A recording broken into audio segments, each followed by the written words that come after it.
So our speaker today is, who are you? Oh yes, Daniel Dancey. He is our treasurer and our webmaster, does a wonderful job there. In real life, he's a software engineer.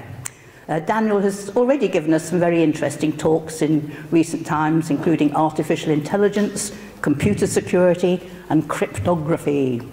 I'm sure he's going to give us a very interesting talk today on logical fallacies. So will you please give him a very warm welcome.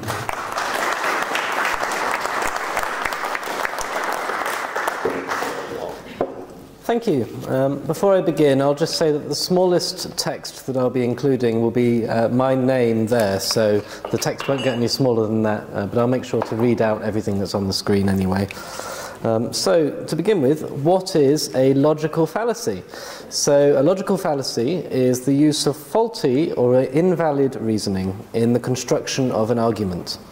But what is an argument? Normally, you would think of an argument as, well, an angry conversation, or perhaps a debate, or maybe even somebody trying to sell you something that you might not be convinced that you should buy.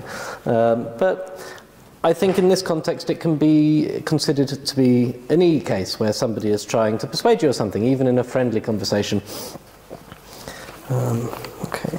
So we're going to start with one example of a logical fallacy, and this is a formal logical fallacy.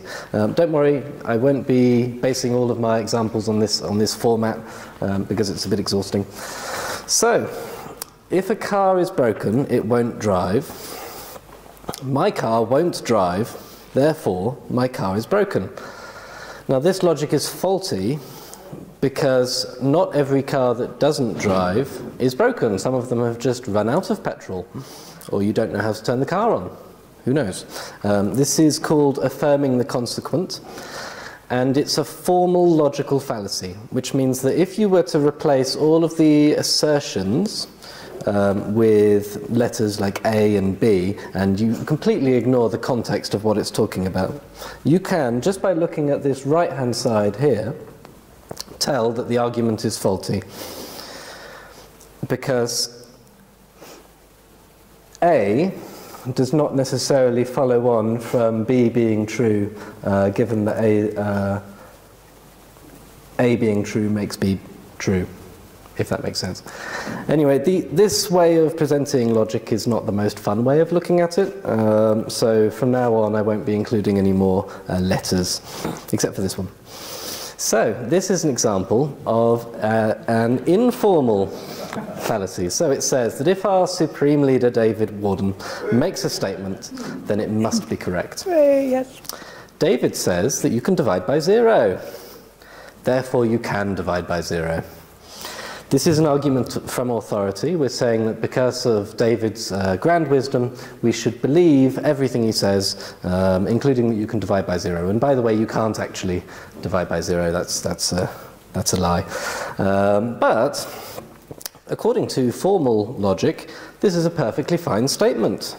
It's okay to make practically any assertion you want in formal logic, like saying that if our Supreme Leader David makes a statement, it must be correct. Because this formal logic doesn't really concern itself with the content of the argument. We've just replaced the scenario of our Supreme Leader David making a statement with A, and it being correct is B. And this is a perfectly fine logical structure,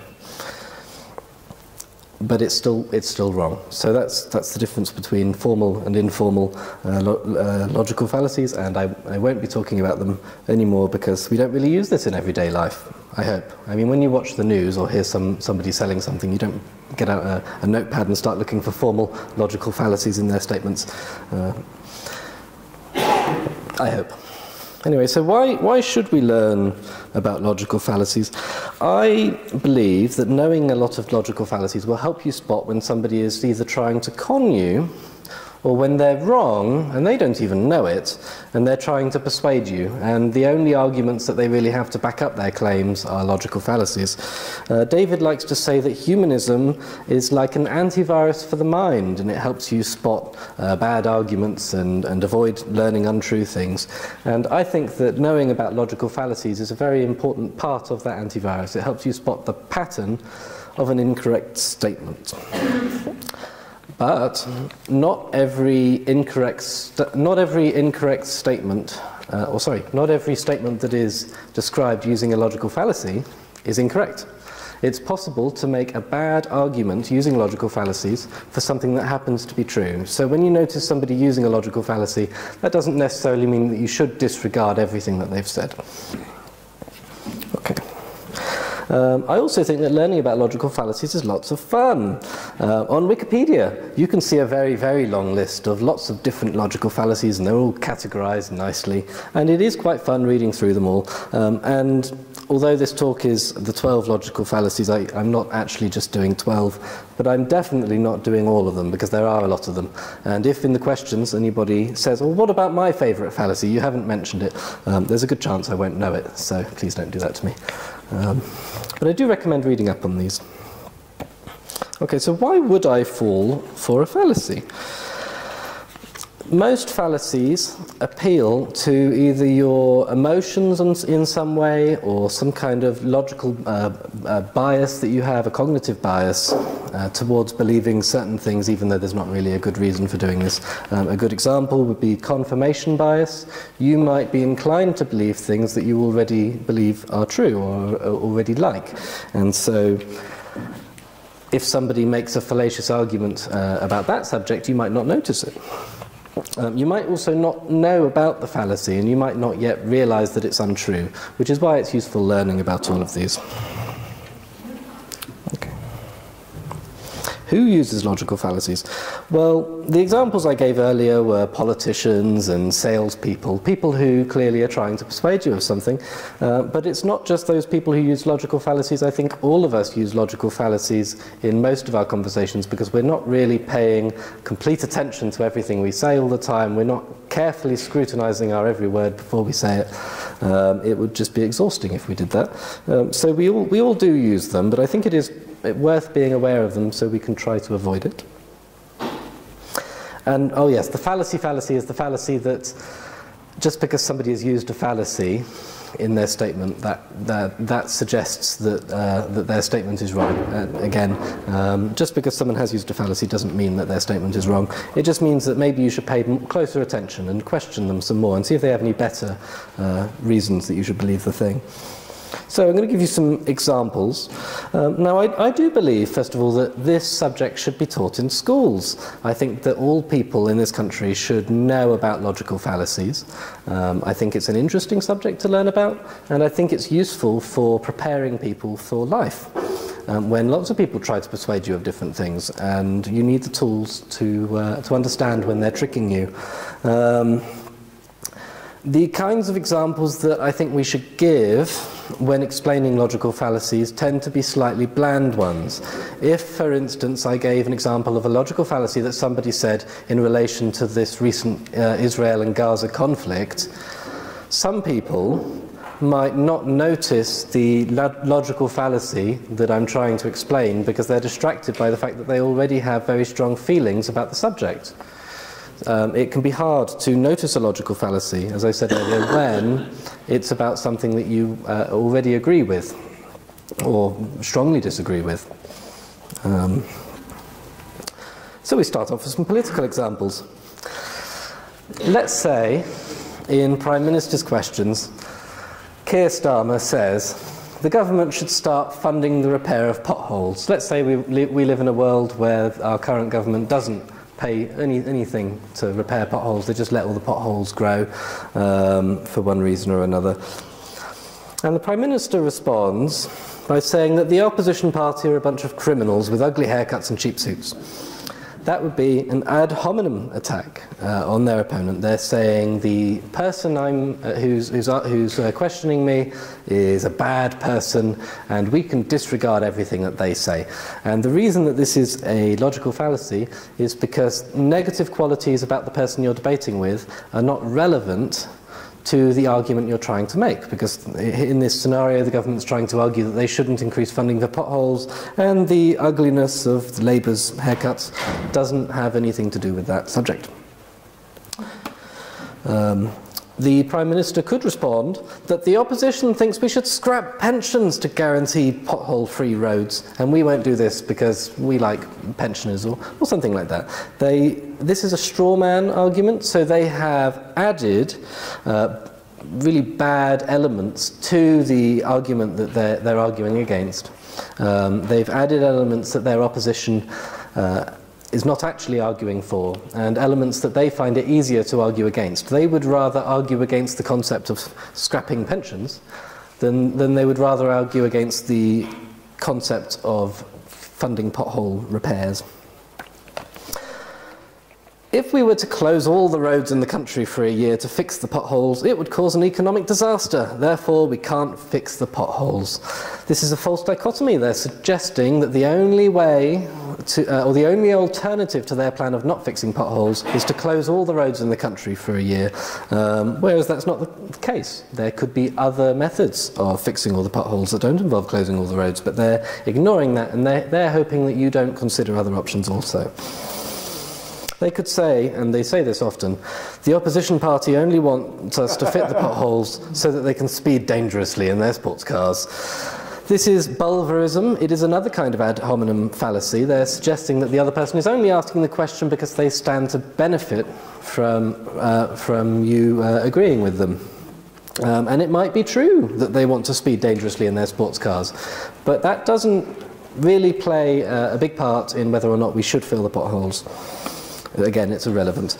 They could say when the opposition were in charge, they didn't fix any potholes. And you see this almost every day in politics. It's terrible. It's called tu quo qui, which is Latin for you also. And I hope this is the only Latin in my talk.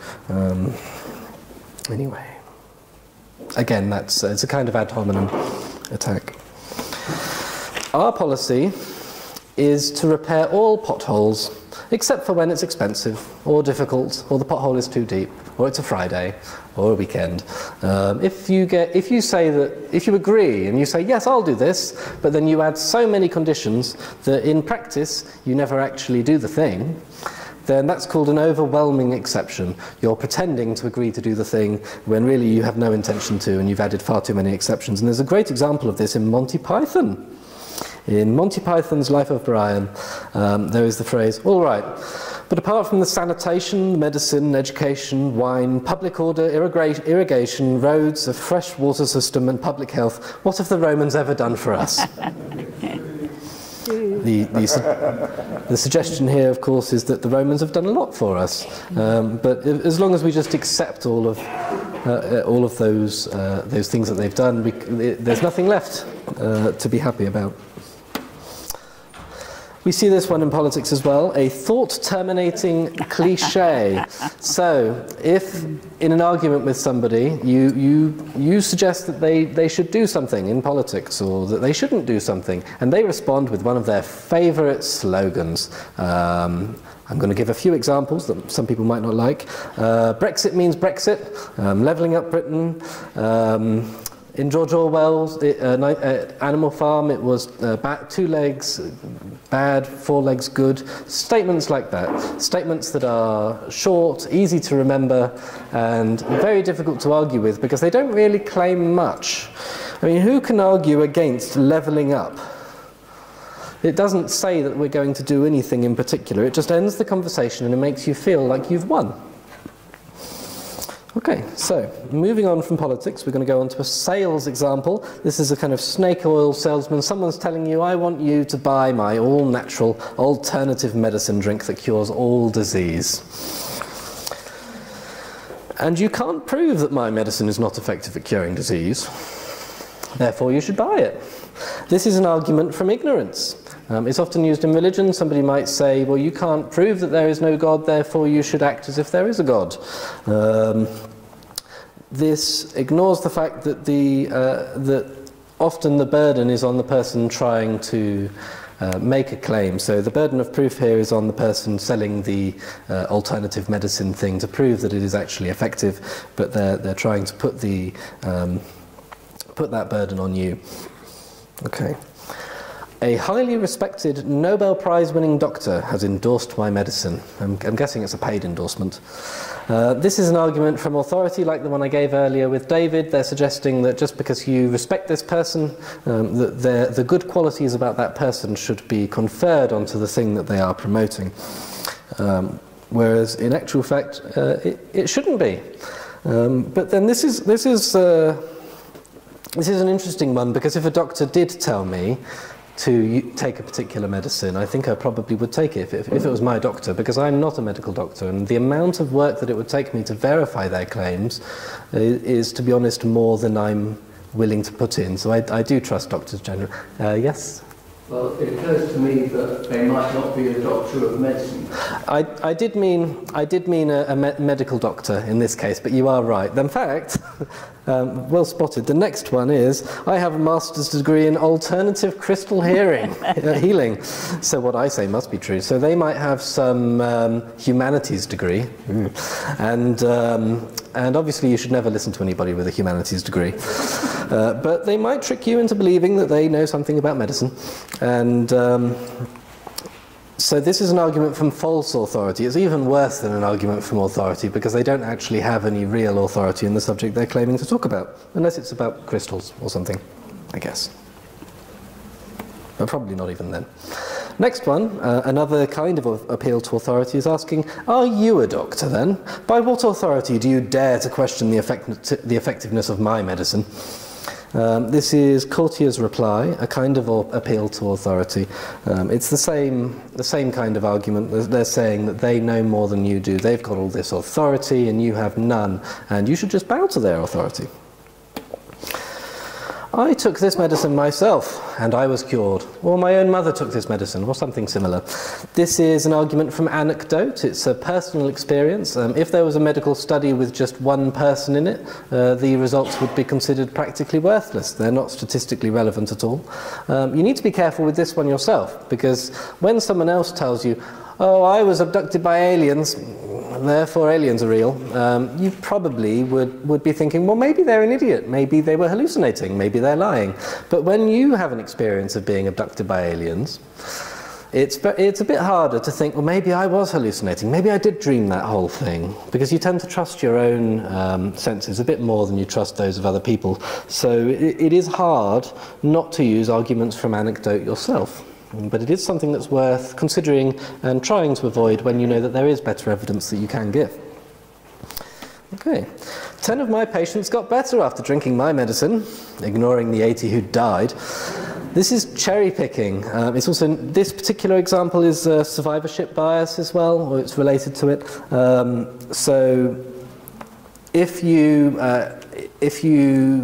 find yourself saying right now, well, I don't think that the COVID pandemic was that bad, because I'm still alive, I had it and it was all right for me. Well, it was all right for you, but then there are other people who died who you might not be taking into consideration in this example. Okay. So the profits from this medicine goes to providing toys for adorable puppies. If you decide that my medicine is ineffective, the puppies will be sad. So this is an appeal to an emotion. So they're trying to pull at your heartstrings and get you to agree, because you want the puppies to be happy. And as I said earlier, with the fallacy, not every time somebody uses a fallacy, their argument is bad. If you look at a charity that does actually provide toys for adorable puppies or whatever, or saves children or does some other good thing, they'll probably show you pictures of the adorable puppies or children or whoever it is they're saving. And it will pull at your heartstrings. They won't just say, we're helping children. They'll say, we're helping Harold, a 7-year-old. Here's a picture of him, by the way. And it's very sad. Here's his whole life story. And if we save him, then he's going to go and become a medal-winning athlete. You know, he's got a great life ahead of him. And it could be true. You know, all of that stuff might be true, and they probably do good work. But the bit where they try and persuade you using emotions, that bit is a logical fallacy. It doesn't mean that they're wrong, but you should take it into consideration. This is another appeal to emotion, but a different one. My medicine provides hope for people with terminal illness. So we do hear this one quite a lot. If someone doesn't feel that they have any hope with traditional real medicine, they might be tempted to take some kind of herbal supplement or something on the off chance it works. In fact, all the doctors and scientists say it doesn't work. Sorry? You skipped the page. I did? Oh, I'll go back to it. I'll finish this one and then go back. I'll go back. Oh, we went too many. Oh, this one. Thank you. Okay, so... yeah, so somebody might be tempted to take some kind of product that doesn't really work just because they feel it offers them hope, or they're just desperate and they're willing to ignore the evidence against that product. And that's wishful thinking. They just wish it will work and they hope that through their own desires it will come true. My medicine is made of organic, chemical-free vegetables, just like nature intended. This is a naturalistic fallacy. It's suggesting that just because something comes from nature, it's made up of things that are natural and doesn't involve any science or scientists with, needles injecting into vegetables or whatever it is you see in organic adverts. Just because it's natural, it must be good. Well, not everything that's natural is good. You know, malaria is naturally occurring. Mosquitoes, actually mosquitoes are important for the environment, aren't they? It doesn't matter. Anyway, deadly nightshade, yep, I'm sure deadly nightshade is an important part of the environment as well. But there are some probably bad things in the environment as well. Anyway, just because it's natural doesn't mean it's good, and just because something is unnatural, like a chemical made in a lab for medicine, doesn't mean it's bad. Similar to the naturalistic fallacy is the argument from nature. Often the words are swapped, but the argument from nature is that just because it appears in nature, it must be good. So some people, for instance, say that being gay is bad because it's unnatural. Other animals don't do it. Well, first of all, it's wrong. Other animals are gay. But it is a fallacy to suggest that just because something is seen in nature, it must be good. I mean, there is horrible violence and cruelty in nature, and that's not good. It just is. Okay. My patients take this medicine to cure the common cold, and they all get better within 2 weeks. This is a questionable cause fallacy. So they got better because everyone with a cold gets better in 2 weeks. And they're suggesting that there is a causation effect here. So there is a correlation between taking the medicine and getting better. It's just that one doesn't actually cause the other. In fact, there is a website called Spurious Correlations. It's a very good website. They've graphed lots of things that have happened. And some of those graphs, if you graph enough things and overlay them, some of them will overlay very similarly. And especially if you change the scales. So you say, on the right here we've got per 1,000 incidences, and on the left it's 0 deaths, 10 deaths and 20 deaths, for the example of people who drowned after falling out of a fishing boat, compared with the marriage rate in Kentucky. So if you wanted this, if you don't like the way that this works, you could use a logarithmic scale on the right-hand side, and perhaps change the numbers so that instead of per 1,000, it's per 10,000, or per 10,000 then 100,000. There are some things you can do to fiddle this and make the curves look, as long as it starts off looking reasonably close, you can make it make it exactly correct, and it looks like there's a perfect correlation between these two things, but as we know, there is not really a causation relationship between these two things. Okay, so the next example we have is a gambling salesman. So somebody runs some kind of gambling game, you know, a dice roll or something, a coin flip. They want you to gamble with them. You'll be at a disadvantage, like in a casino, if you gamble with them. So let's say you roll a dice, and if you roll a 6, then they'll double the money you bet, which is terrible odds, because 5/6 of the time they'll take your money. But they're going to try and persuade you to do that anyway. And they might say, you've lost 10 games in a row with me, you must be due a win now. And this is the gambler's fallacy. By the way, if you go into a casino, it's really frowned on to mention any of these fallacies. They don't like it. Because this is what persuades people to keep on gambling. The idea that you know, you've been losing, you must be due a big win. You're going to win back your money. But sometimes people win, and they want them to keep playing because they don't want you to win and then just leave with all that money you won. They want you to lose it again. So they're saying, "You've won 10 games in a row. You must be on a winning streak. You should keep going." This is the reverse position of the gambler's fallacy. It's the same fallacy, but just in reverse. So we're going to do a vote here. Let's say one of our members in Dorset Humanists buys a lottery ticket today and wins the jackpot. Is it more likely that they have played the lottery their whole life compared with the likelihood that this is their first time ever playing the game? So, would you please put your hands up if you think that it's likely that they have played the lottery their whole life, and that's led to them winning now? Okay. And who thinks that it's more likely that this is the first time playing? Okay. Well done. Well done. Almost everyone. The odds are actually the same. So it's very unlikely that you'll win the lottery. But the likelihood that you've played on previous occasions isn't affected by whether you win this time. And the fact that you have played on lots of previous occasions, if you have, doesn't affect your chances of winning today. Your chances are almost always nothing if you play the lottery, by the way.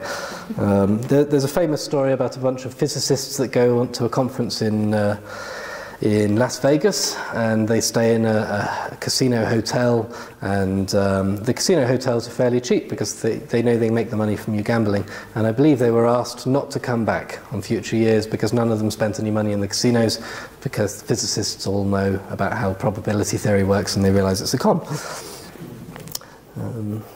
So, you were wearing those red socks when you won a big prize. Your red socks must be particularly lucky. And they would suggest this to you because it's useful to the gambling salesman for you to believe that you have some special power to win the lottery or their game or whatever. Almost everyone who plays the lottery plays because they believe they are destined to win. They deserve to win. But that's not true, because almost everyone who plays doesn't win. But they know that by you believing you have magical red socks, you will keep playing the game, which is what they want you to do, because it benefits them, because they have an advantage in this game. Okay. So that's the end of the list of logical fallacies I'm going to give you. Let's say you did go on Wikipedia and you read all of the logical fallacies that we have on Wikipedia. Are you now immune to them? Well, no, probably not, because the amount of effort it would take to actually consider every statement that somebody makes to you and compare it against every logical fallacy and carefully analyse every word, it's just more effort than we're able to put into a single conversation. But by recognising these fallacies, hopefully you will recognise some of them. As David said earlier about humanism being like an antivirus, and I said that this is similar to that as well. If you have an actual antivirus program on a computer, the way it works is by looking for patterns in the files you download to see if they look like a virus that it's seen in the past. And this is what you can do with this. But antiviruses in our brains and in our computers have both false positives and false negatives. They sometimes miss ones or think that something is wrong when it's actually not wrong. Okay, I have some... okay, almost at the end now. Oh yes, so similar to logical fallacies, there's one thing I always look out for when someone's trying to persuade me of something, and that's that their sales pitch seems to be a bit too well rehearsed.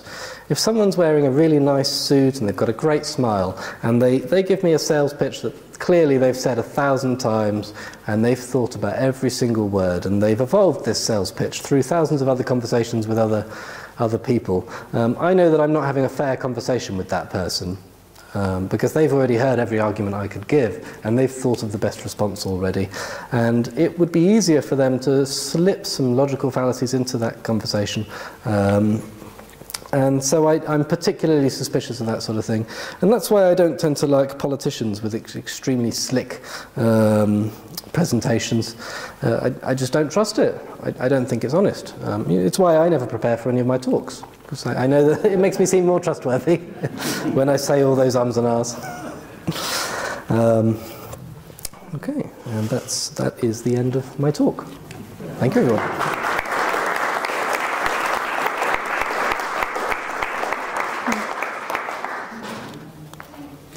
Okay, well, we'll have a few questions, I think, specifically on this before we break to have our mulled wine and mince pies.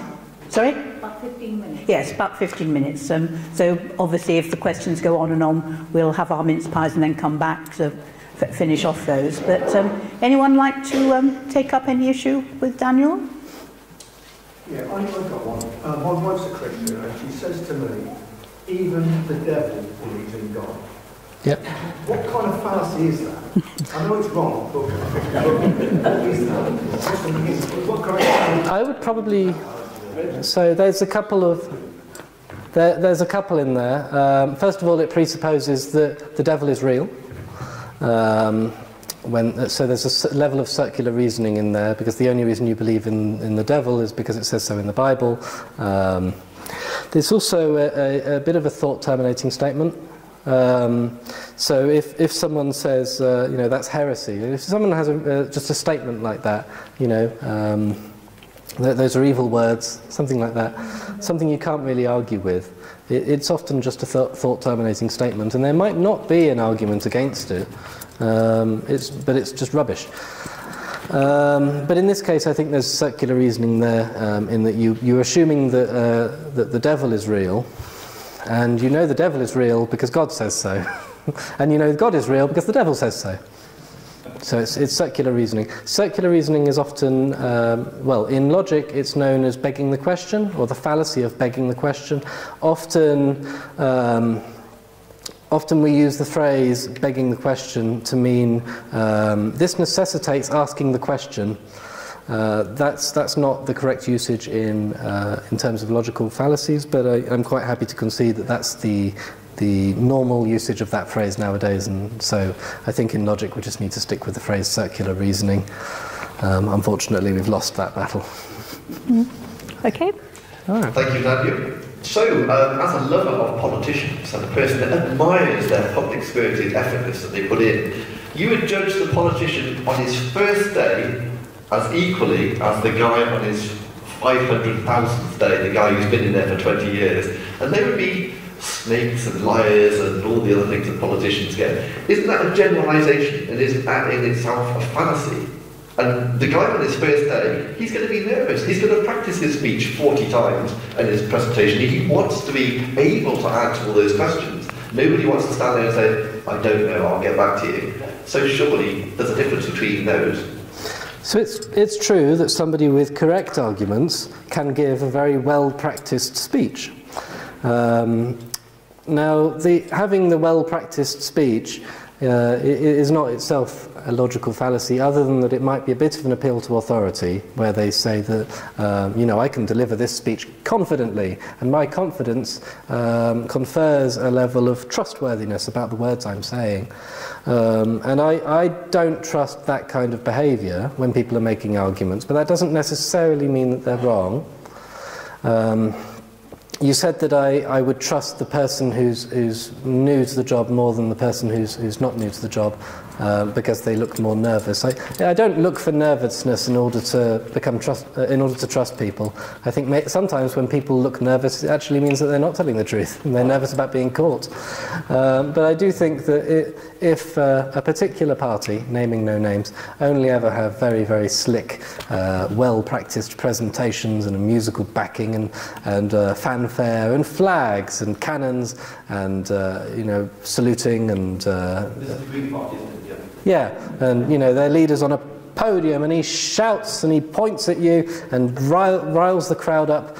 None of those things actually contribute to the correctness of their argument. It's just trying to get you to feel a certain way, so you think, I really like this person.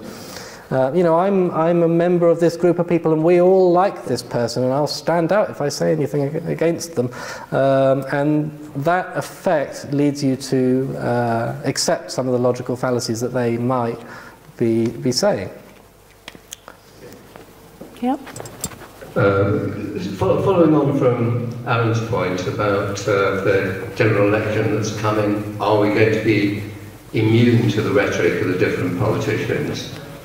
I was very impressed by the first brief lecture where the lecturer was saying that in some cases it's been shown that a citizens' assembly of just ordinary people dealing with complex issues have a much more rational and sophisticated debate than their elected delegates in the Parliament, who are still doing the Yahoo sucks and all sorts of arguments to make it seem that a modest reform is actually going to unleash, you know, filth and destruction on the world.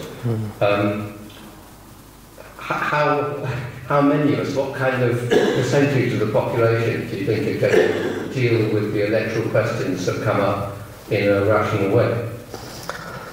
Well, as much as I'm sure that everyone here diligently watches the live stream of every debate in Parliament and watches and listens to carefully all of the arguments made, I think it's very unfortunate, but most members of the public, if they hear anything about what happens in Parliament, it's because they saw a single line quoted on the headline of a newspaper, or they were sitting on Wetherspoons and on the television they have the live stream, and they're not really watching it, but the subtitles are on, and you can see, oh, they just said a really nice snippet there. I really like what they just said. That sounds really convincing, and it doesn't really matter. They're not actually answering the question, because in Prime Minister's questions, there's no punishment for not answering the question that you're asked.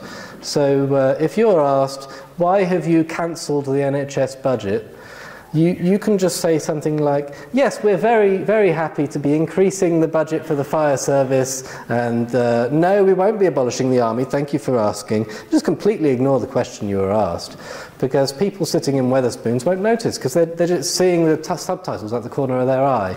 And the full detail of that conversation doesn't make it to the headlines of the newspapers. So there's no reason for them not to do that, unfortunately. Are you up, Mike? Hi. Most of us, I would imagine, don't know all the different logical fallacies and would find it difficult to name them if we heard somebody spelling out a number of them. So I'm wondering whether there's a kind of shortcut to, you know, if you hear something that you think is fallacious but you don't know which fallacy is being committed, what could you do? Can you just say it sounds like it's a bit fishy or bullshit or something like that? Well, you can do. I would say I haven't memorised all the fallacies. I have read all the articles for the different ones that are on Wikipedia, and it was a lot of fun. But I can't memorise them. No, I don't. You'd have to really be interested in this stuff to do that. But what you can look at is the categorizations of different fallacies. And so if somebody does make an ad hominem attack against you, you might not remember that phrase, even though it's a fairly well-known one. Somebody might not know it. But you might think that, you might be able to say that what you've just said about me isn't relevant to the point you're trying to make. And it's that lack of relevance that is the most important part. Or if somebody makes, for instance, that example, the appeal to authority, you could say that there isn't really a relationship between your authority and the accuracy of what you're saying. And so you don't need to know the names of the fallacies. It's more all the connections in a way. Yeah, it's more about the relationships between their statements. Hi, Dan. Just a question for you. Listening to your examples, and especially the fallacy with respect to authority, we live in a world of Facebook and we live in a world of media where you see people perhaps when you've got a particular interest in the subject, you know something about it, and you realise that the level of interpretation of the facts is not exactly as authoritative as it could be. I was just wondering, in your background, whether you see logical fallacies built into algorithms that direct us towards authoritative arguments or information. Well, programming is kind of the it's an application of the mathematical subject of logic. So if you were to make a mistake in the logic, then I suppose that's just a software error. I don't really think about logical fallacies, though, in relation to my work, to be honest. I do notice that because I'm an expert in a couple of subjects related to my work, when I see news articles about them, I get very angry because I think, oh, this person doesn't know anything about this. They're misquoting this. They've just read the title of the study, and they've just assumed what the rest of the study is going to say, and that's not what it says at all. And I can't remember the name of this effect, but there is an effect where we do that for subjects that we're already an expert in, but then you move on to the next page of the newspaper and you see something that you're not an expert in, but that you care about anyway, and you get angry about the article because they've told you should be angry about it, or you're like, oh, they've cured this disease. Oh, I can drink 3 bottles of wine a day and it's good for my heart. Oh, thank you, Daily Mail. But you didn't notice that that's not accurate because you happen not to be an expert in that subject, whereas you would notice it in other ones. Sorry. It's full. I guess I was thinking more in the area of AI, where it's a bit of a black box. Yeah. Interpreting information that's out there, how embedded some of these fallacies could be in predictions and the information that they supply. Well, a lot of the predictions that people were making from AI are speculative. I'm in a number of online groups about AI, and there are a lot of people there who I would say definitely are not scientists, but who use the AI technologies that are now available because they're now so good that regular lay people can use them effectively. And the opinions that some of those people come up about how the AI works, or where it should go, or what kinds of constraints we should have about it are often ridiculous, and they're just based on kind of groupthink and tribalism and opinions that they've heard from other people who they liked the sound of, and they're talking about a scientific subject, and they feel that they're an authority. There's an effect, I can't remember its name, I will later and I'll kick myself, but anyway, there's an effect where when you learn a little bit about a subject, you feel like an expert in that subject. You feel like the best expert that's ever lived. And the reason is that if it's a complex subject, you probably don't know anyone else who knows anything about this subject. So you are the best expert in the world in your experience. And then you learn more, and you realise that what you learned before was not any good.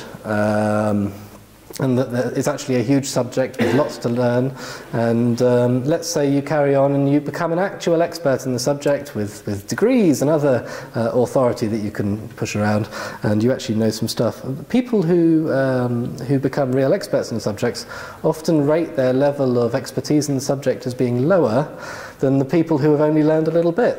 And I think the reason that their actual competence overtakes their estimation of their competence is that throughout most of our careers we spend our time constantly realizing that we didn't know as much as we thought.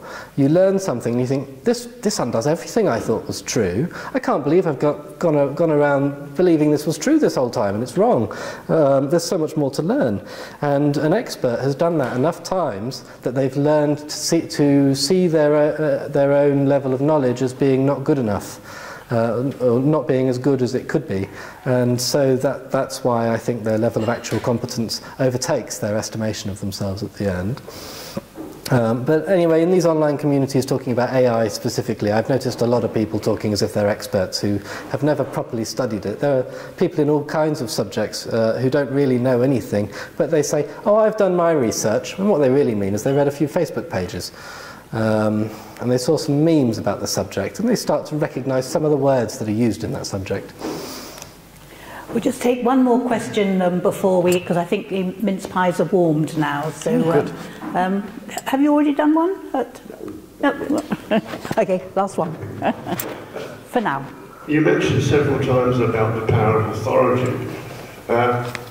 If one goes back to the American War of Independence and also the Boer War, the British attitude towards warfare was the established idea that you had men fighting in strict formations, and in both instances they were beaten in many ways by guerrilla tactics by the enemies. And it took a long, long time for this to sink in to those in the establishment in Whitehall, or whatever you want to call it, that you need to break away from the idea of men in red coats in fixed formations. And that eventually came through to things such as the Long-Range Desert Group in the Second World War, the SAS, and also the French resistance.